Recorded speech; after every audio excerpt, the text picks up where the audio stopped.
Et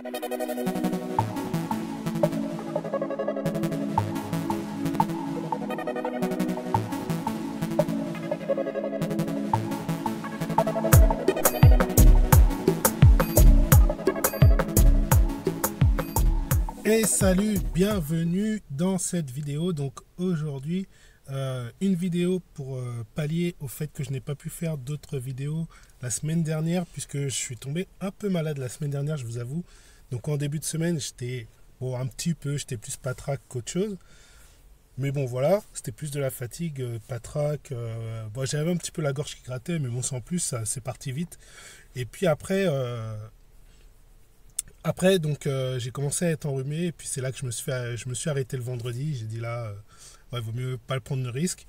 Et du coup, j'ai été faire le test Covid et bon, j'étais négatif, donc tout va bien. Et puis ça va, ce week-end, j'ai quand même pu finir le week-end en ayant récupéré. Donc voilà, donc j'ai pu reprendre mes activités donc cette semaine, aujourd'hui. Mais bon voilà, du coup, j'étais un peu trop patraque et en plus, on a eu un anniversaire le dimanche, donc voilà, j'avais pas le temps, j'étais trop patraque en début de semaine et pas le temps en fin de semaine, donc voilà, j'ai pas pu faire de vidéo. Dommage parce que surtout vendredi, je voulais commenter un peu ce qui se passait parce que il y avait des choses intéressantes, je trouvais, sur les cryptos, autant le Bitcoin que sur les alts. Voilà, donc je voyais bien que le Bitcoin, il était en train de vouloir aller monter plus haut. Et puis il y avait un truc qui était assez sympa, si vous regardez, c'était la baisse qu'il y a eu hier.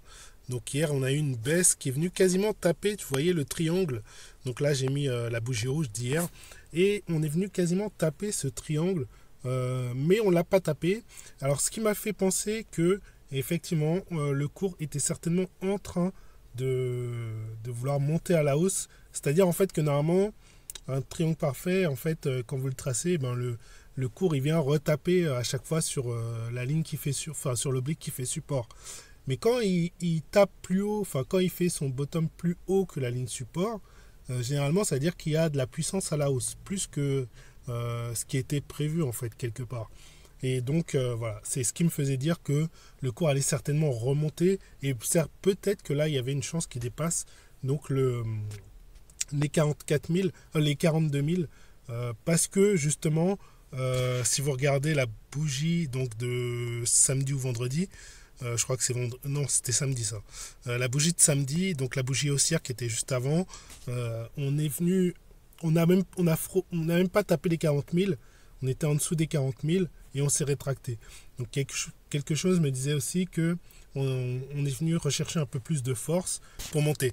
Alors aujourd'hui, donc on a eu voilà, la bougie qui a été tapé les 44 000, si c'est pas les 45 000, j'ai pas regardé le plus haut.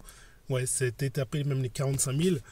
Après, par contre, j'ai vu effectivement que Elon Musk avait tweeté et c'est là qu'il a dévoilé qu'il avait investi 1,5 milliard, que Tesla avait investi 1,5 milliard dans le Bitcoin. Donc voilà. Donc une fois qu'il a dévoilé ça, en fait, c'est ce qui a fait monter le cours, tout simplement. Et voilà. Encore un coup de soufflet. Donc il faut s'attendre à ce que ça redescende. Et effectivement, quand j'ai su ça, je me suis dit, ah, bon, pas la peine que je me stresse à vouloir rechercher des points d'achat, parce que c'est encore un coup de soufflet donc d'Elon Musk et ça va redescendre. Et regardez, donc là, c'est déjà en train de descendre. Bon, ça ne veut pas dire que ça va descendre. Peut-être que vu qu'on a cassé la TH, le cours va quand même se maintenir au-dessus des 42 000. Mais voilà.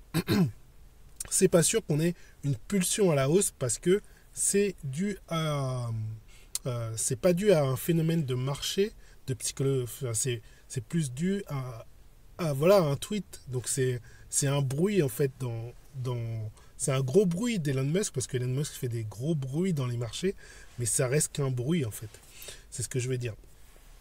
C'est pas quelque chose, c'est pas un enchaînement de choses qui a créé cette montée. C'est un tweet d'Elon Musk. Ok, et bon, alors qu'est-ce qu'il en est de la dominance du Bitcoin? Alors, je pense, enfin non, j'ai déjà vu, en fait, la dominance du Bitcoin a repris un peu d'ampleur. Bon, ça reste léger, mais comparé à toute la baisse qu'on a eue. Mais voilà, il y a eu quand même une bougie verte de reprise en faveur du Bitcoin. Maintenant, ça reste bas et quand on regarde les altes, elles n'ont pas encore plongé. Donc pour l'instant, il n'y a pas de panique sur les altes. Ça peut très bien faire une bougie verte, demain repasser en rouge, hein. Les altes peuvent reprendre la main parce que là, c'était un coup de soufflet, n'oubliez pas. Donc pour l'instant, les altes ne sont pas remises en cause. Ok. Donc voilà. Voilà ce que je voulais dire. Donc je vais faire assez rapide parce que bon, c'était pas prévu, hein. C'était pas vraiment prévu que je fasse cette vidéo. Enfin, j'ai pas le temps de faire vraiment un truc très très poussé. Alors, donc, globalement, on va aller regarder les indices. Indices, matières premières, etc. Hop, hop, hop. Le temps que ça s'affiche. Voilà. Ok, donc on a donc les indices qui se maintiennent dans le haut. Donc là, on voit le Nasdaq. Bon, même si vous voyez pas très bien, mais le Nasdaq a encore une bougie verte. Le SP500, le Dow Jones, et même le pétrole. Je vous avoue, j'ai hésité à prendre une position achat. Je me suis dit, ouais, mais non, je vais pas tenter le diable parce qu'on est sur des niveaux où ça peut retracer violemment. Il suffit qu'en milieu de journée, ça retrace violemment vers 16-17 heures. Donc j'ai pas voulu prendre le risque et j'étais pas à fond là sur les marchés pour bien surveiller tout ce qui se passe dans la journée. L'or, j'ai voulu prendre une position à l'achat. Je me suis dit, on est peut-être sur un point d'appui. Et je ne l'ai pas fait. Pareil, donc là, pour le marché des actions, j'avoue, je n'étais pas dedans pour aujourd'hui. Donc voilà. Mais voilà, tout est en hausse, sauf les. Bien sûr, les obligations. Voilà. Donc on a on a l'obligation qui est tout en bas là, à droite. Voilà, je la surligne en bleu. Donc là, elle est toujours baissière. Bon, c'est une bougie un peu stable, un peu verte. Mais bon, pour l'instant, ça ne remet pas en cause la hausse des actions. Donc voilà, pour l'instant, voilà globalement pour ce marché-là. Donc je pense que j'ai encore des actions qui sont en train de monter. Je vais essayer de regarder vite fait sur IQ Options.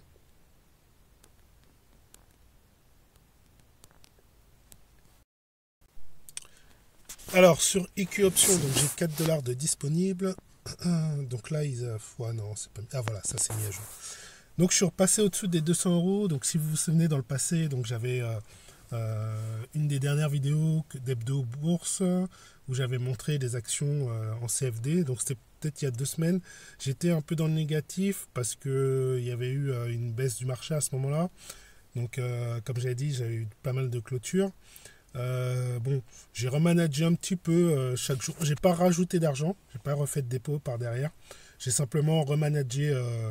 J'ai amplifié des trades, donc des actions qui étaient en hausse. J'ai amplifié la hausse. Enfin, j'ai racheté de ces actions-là avec le solde que j'avais disponible. Enfin, la semaine passée, il y a eu pas mal d'actions qui sont montées. Et, celles qui faisaient par exemple des belles figures comme les tas séances, et ben j'en ai pris. Et voilà. Donc donc mon compte est remonté au-dessus des 200 euros, même à 220. Donc c'est vraiment pas mal. C'est pas mal en si peu de temps parce que j'étais à peu près à 170 euros. Et là j'ai pris 50 euros en même pas 2 semaines, quoi. Donc c'est vraiment pas mal. Bon, maintenant, si le marché s'effondre, faut pas se leurrer, mon compte il va pas rester dans les 200 euros. Maintenant, voilà, mais c'est la logique, c'est la logique. Si les actions s'effondrent, vous pouvez pas faire mieux que les actions dans lesquelles vous êtes. Donc voilà, c'est la loi du marché. Et après, c'est simplement à chaque fois reprendre les bonnes actions. Et c'est là qu'il faut pas lâcher parce que après un marché baissier, les actions remontent. Donc c'est là qu'il faudra au contraire prendre les bonnes actions parce que si on est dans un cycle de reprise, après, pendant un bon moment, ça peut monter. Et c'est là que c'est super intéressant et que c'est là que ça peut payer. C'est quand on a pris vraiment à partir du bas du marché et qu'on a pris toute la vague de poussée, un peu comme après la crise Covid. Ben, moi, j'ai multiplié par 5 un capital en CFD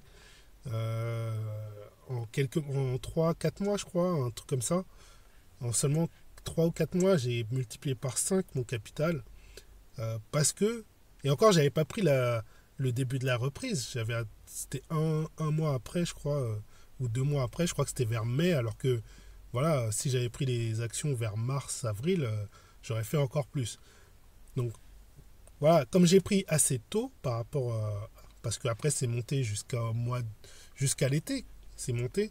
Donc, comme j'ai pris assez tôt, j'ai eu toute cette vague de reprise qui s'est faite pour moi. Donc, voilà. Donc, c'est là qu'il ne faut pas lâcher quand vous avez une stratégie qui est bonne. Il ne faut pas lâcher, même si, bon, des fois, même moi, hein, ça m'arrive. Euh, je suis un peu saoulé par moment, et puis après, je lâche un peu. Et malheureusement, il y a des fois comme ça. Voilà, voilà. Bon, et ben, je vais arrêter là. Hein. C'était simplement un petit point de marché. Je vais pas faire long puisque je dois rentrer. Là, il est déjà, vous l'avez vu, il est quasiment 19h. Et donc, ouais, il faut que je rentre chez moi quand même. Allez. Ouais, puisque là, j'étais dans la voiture encore une fois pour être tranquille et pas avoir le fiston qui est là, papa, machin. Bon, voilà. Allez, j'arrête la vidéo ici. Merci d'avoir écouté. Et puis, à la prochaine, certainement des vidéos dans la semaine pour vous dire plus de choses surtout sur les crypto-monnaies. Allez, ciao.